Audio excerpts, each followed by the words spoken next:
Howdy, ladies and gentlemen. I am the left-handed rogue. I am actually doing this for Lockjaw Manufacturing's Nightwatch challenge. It is January 7th, Wednesday, January 7th, 2026, and it is 4:56 a.m. my time. I am in Wisconsin. I am actually suffering from a little insomnia at this point.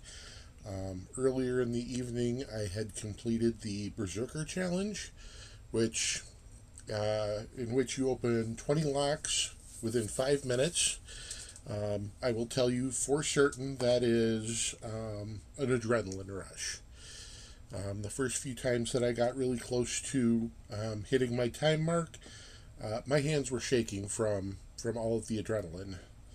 Um, and they were this time too, but it wasn't quite as bad because I had been used to it and I was able to cope. So that's good. Um, I just wanted to cover a few of the tools and some of the information that I work with lock picking. Now, I am a hobbyist. I've been picking locks since I was about 12 years old. I learned it in Boy Scouts, and no, they don't actually teach that in Boy Scouts, but one of the Scoutmasters was a locksmith, and we had gotten rained out, and he had um, offered to teach some of us. And I really hadn't followed up with that much from that point in time, but when I got into high school, I did it a little bit, and when I was in college, I did a little more. And when I was in my professional life, I ended up working a job that was slightly adjacent to security. So I really got into it then. Now I work with IT and information security. Um, well, this isn't directly involved with that. It is, of course, adjacent as physical security is part of what we're looking at there. So I just want to cover some of my tools. A lot of these are custom made. As you can see behind me, I actually have a Bamboo Lab X1C that I do a lot of 3D printing out of.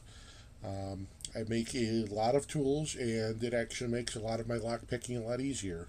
Um, as you can see, this is my mobile lock picking station. I have my standard set of tools in here.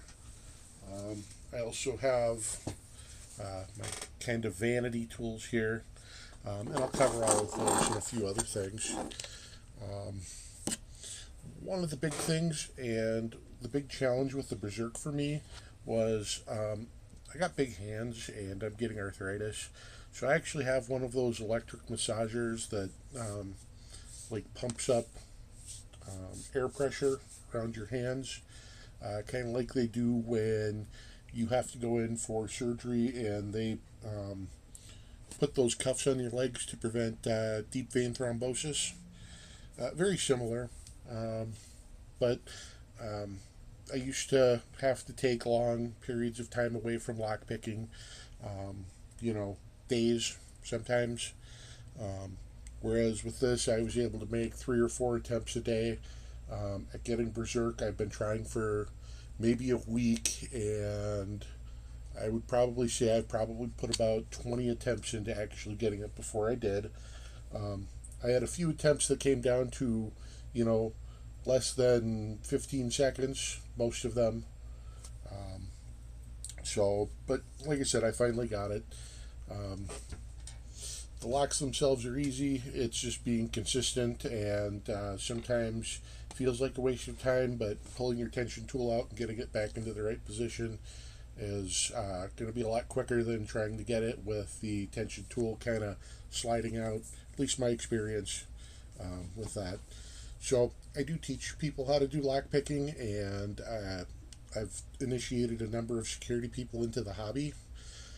I do go to customers and I do conventions, and I actually have a travel set that I can actually do teach 5 people at a time. I have a white, yellow, and orange belt as rated by LPU.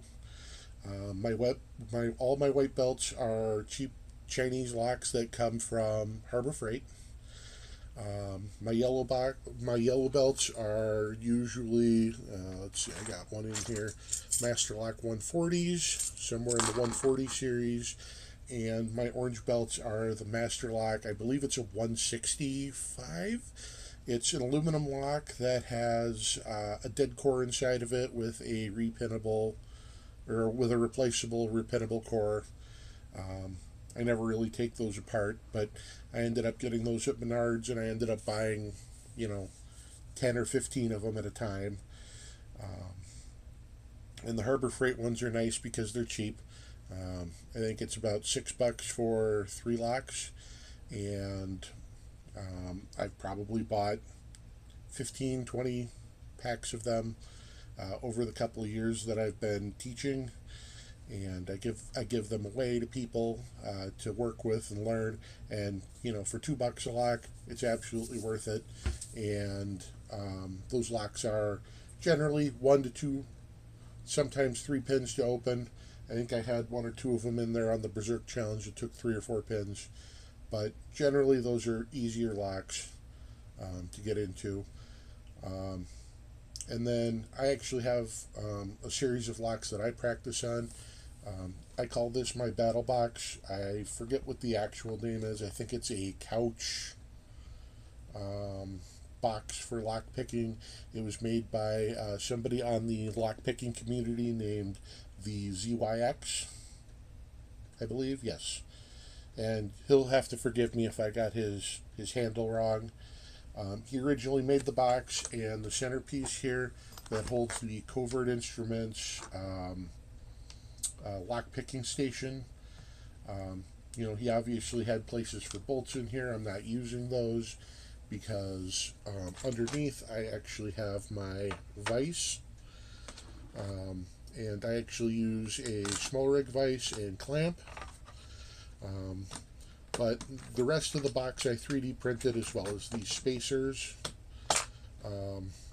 His design was slightly different than my box design, so I actually have 2 sets of the spacers out there, which you can find on my online profile on Maker World.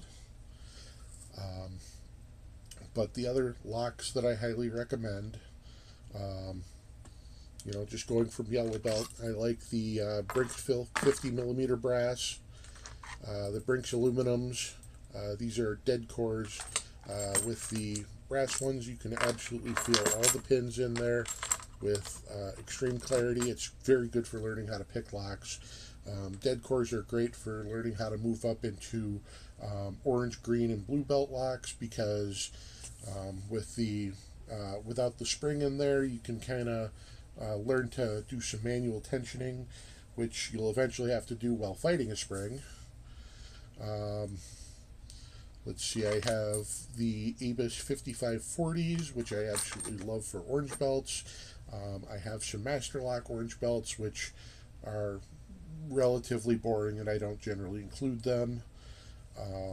For green belts, I obviously have the American 1100s. These are I am not generally a fan of those.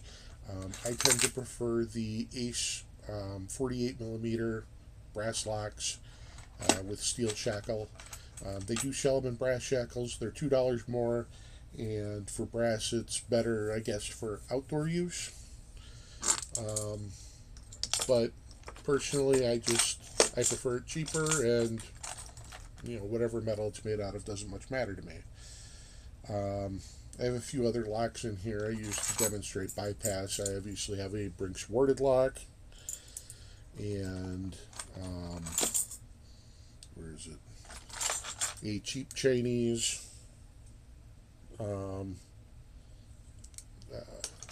what do you call them? I don't know what you call them. Rotary wheel, whatever.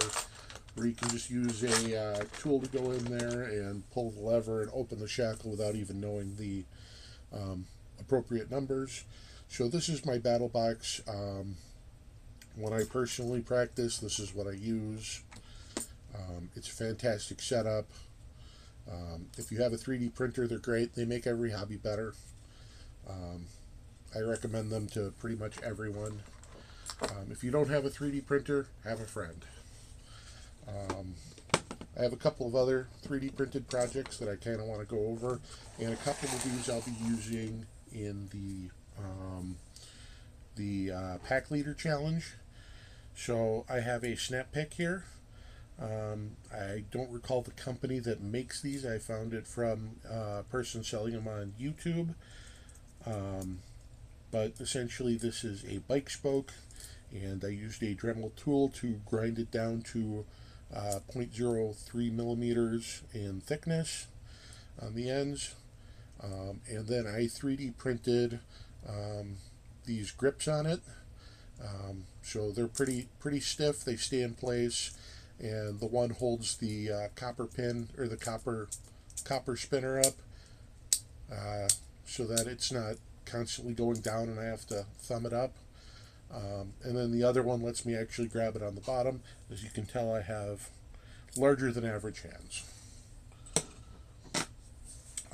As for my lock picks, this is the set I generally carry around with me when I go anywhere.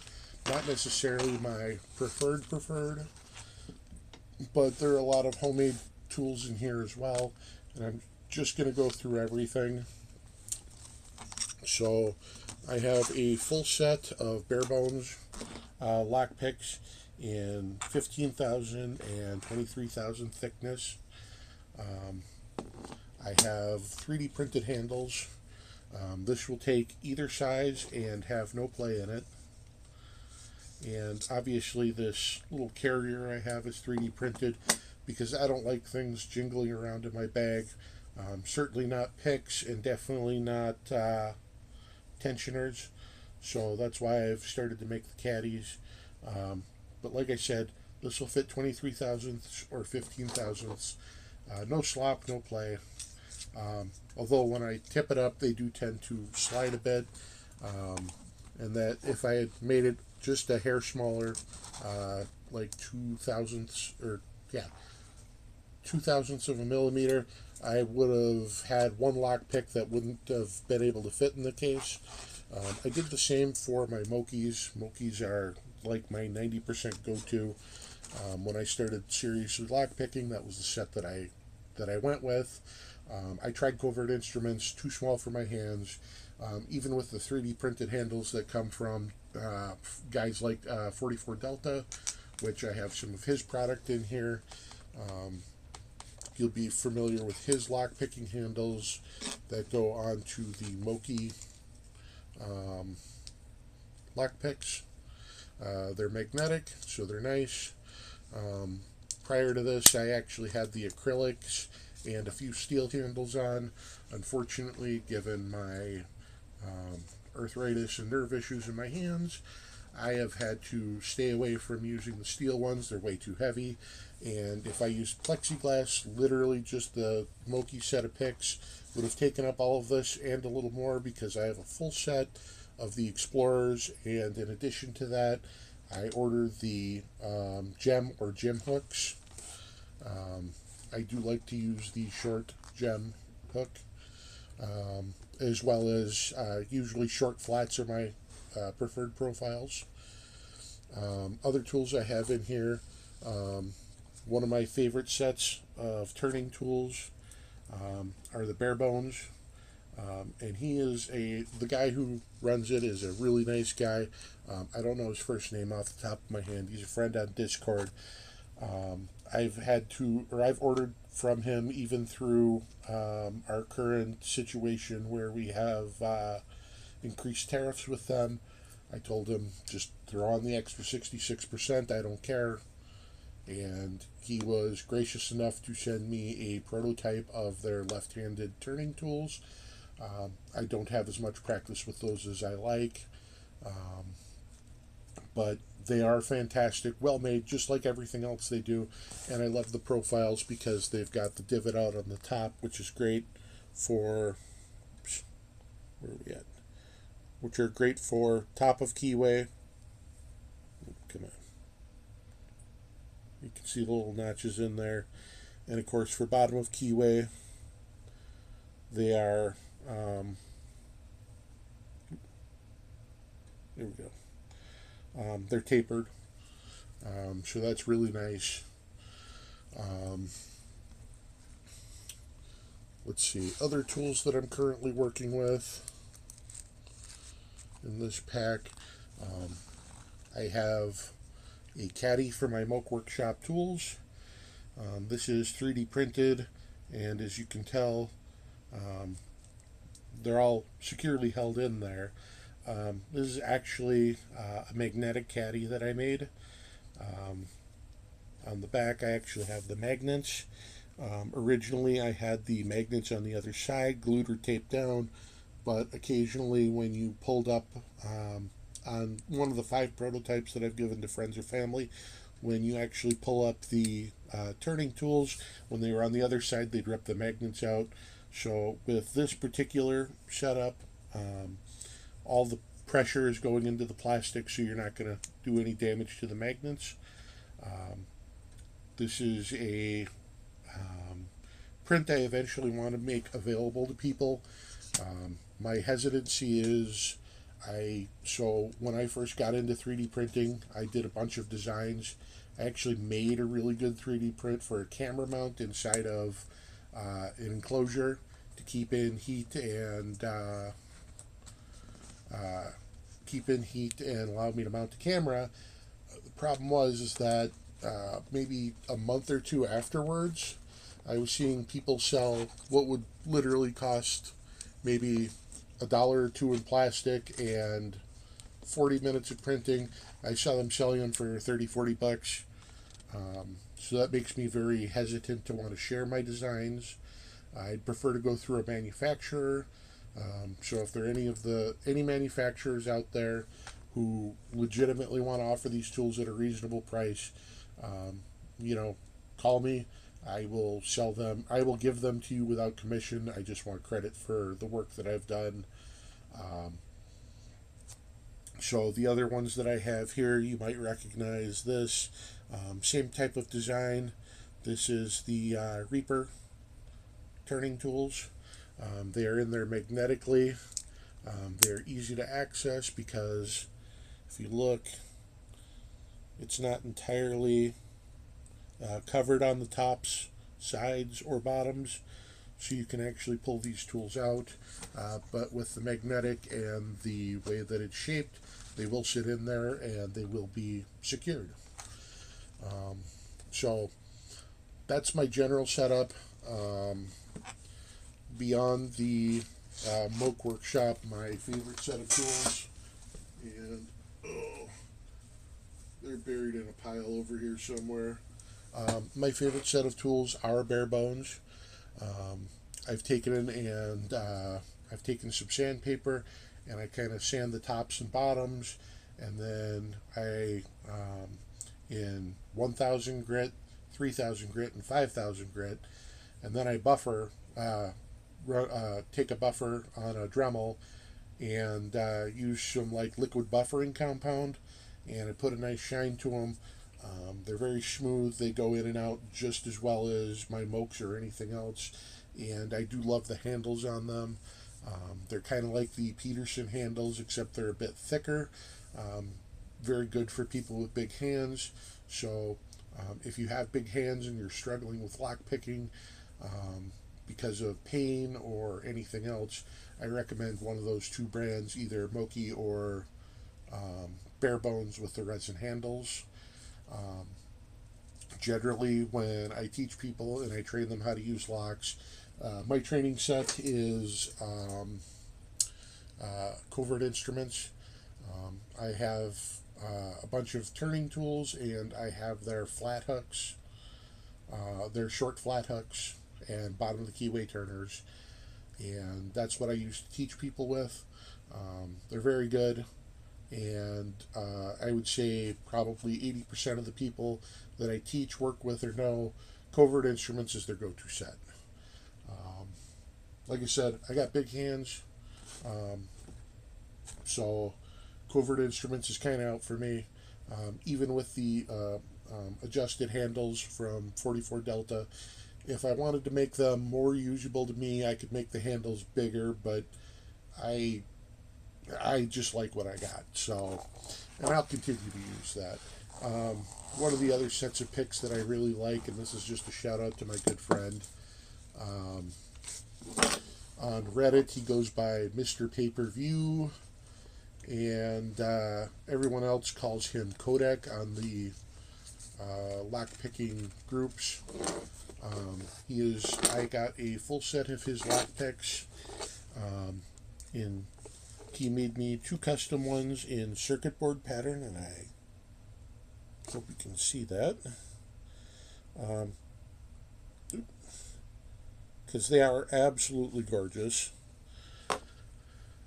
I'm not quite as comfortable with these as I am with my other ones yet. I wanted to do the Berserk ones with the circuit board handles as a thank you to him, but again, I cut off about a minute by sticking with the lock picks that I knew, and again, very high quality, made in Mexico. Nicest guy you'll ever meet. And of course, I keep these in a Book of Secrets bag that is made by Lockjaw Manufacturing, who of course is the one that is having the contests for winning the patches for the events that I'm going for, which is going to be Berserk. This one is Nightwatch, and later I'm going to do Pack Leader. I literally had to set up a Twitch account, which I've never been on. I didn't have enough followers on YouTube to do this, so I will be transferring the video over as soon as possible. But some of the other things that you might see when I go through and do my next challenge. And I have opened locks with these before. These are chromium vanadium combination wrenches. I don't have as much hand strength as I used to, so I think I'm actually going to avoid doing this because there is a bit of strain on doing that. I will destroy a lock because, well, life goals and all. I actually plan to make one of those locks regret some of the life choices they made when I run them through a bolt cutter. Other fun tools to work with and things that you'll probably see me using in that video. Obviously a snap gun. I showed you the snap pick earlier, the one that I made. The other fun one, which I got from 3D printing, is an electric snap, or an electric gun. Now, this particular design is 100% mine. I saw people taking apart electric toothbrushes, and, well, it's a cute idea. The 2 or 3 I took apart didn't exactly have the proper components to work like intended. So what I did, and I'll show you here, so I actually have a little divot in here that the actual pick sits in. So this, even though there's only one screw holding it in, it is retained, so you won't actually get any slippage or sliding or any of that. And then I actually have a screw that is in the middle of this block that actually hits the post on the inside, and it's just a round post that has one side flattened out. I just used my calipers. I took the dimensions of it, took the entire width of the round part, and then took the width of the round part with the flat part in it, and then just did some math to make the appropriate shape. And screws a little hard to get in. I could have made the little recess hole that it goes into a little bit bigger, but it's tight and it's not going to fall out, so I like it that way. No complaints about that.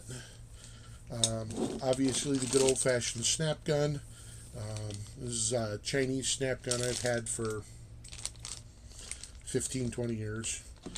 Um, I'll be doing one of the locks with that.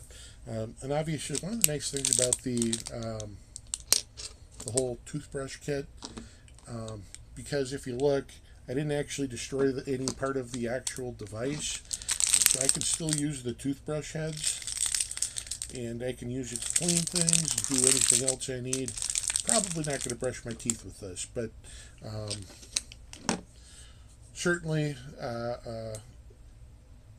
usable for other aspects. A tool is a tool, of course. So let's see. Just trying to think what else I have here that might be of interest.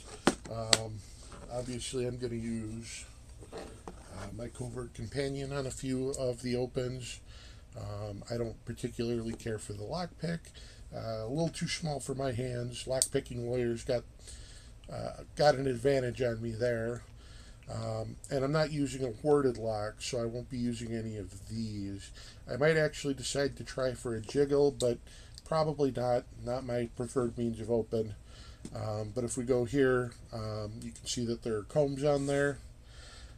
Combing a lock, obviously master locks are vulnerable to those, so that'll be fantastic. I am going to go with conventional pin tumbler locks for everything, although I know I could probably get some easy wins if I had decided to use other types of locks. Let's see, the other. So right now, my everyday carry, I literally just have the mace pick set from Sparrows. I don't tend to prefer Sparrows lock picks. I don't like the steel, and I don't like the fact that they're plastic dipped and they get a little flexible and they don't hold well. But I do have the Moki Lockmaster, where they actually put their own lock picking tools in there, and I do plan on having that as part of my everyday. So that'll be fantastic, and I look forward to doing that. I'm trying to think, and I have just tons of tools, over the door tools, under the door tools, all great for security. If I were, and here's my very first lockpick set. All the old timers will know what this is. This is the Gosho. I have a Sparrows card in here too, but and then these are the automotive ones. But your standard pin tumbler lock, you have a dimple lock rake in here. So excellent tools, poor quality, but they're great to learn, or at least they were. For the cost I paid for those, I could have gotten Covert Instruments. Were they in business when I did that?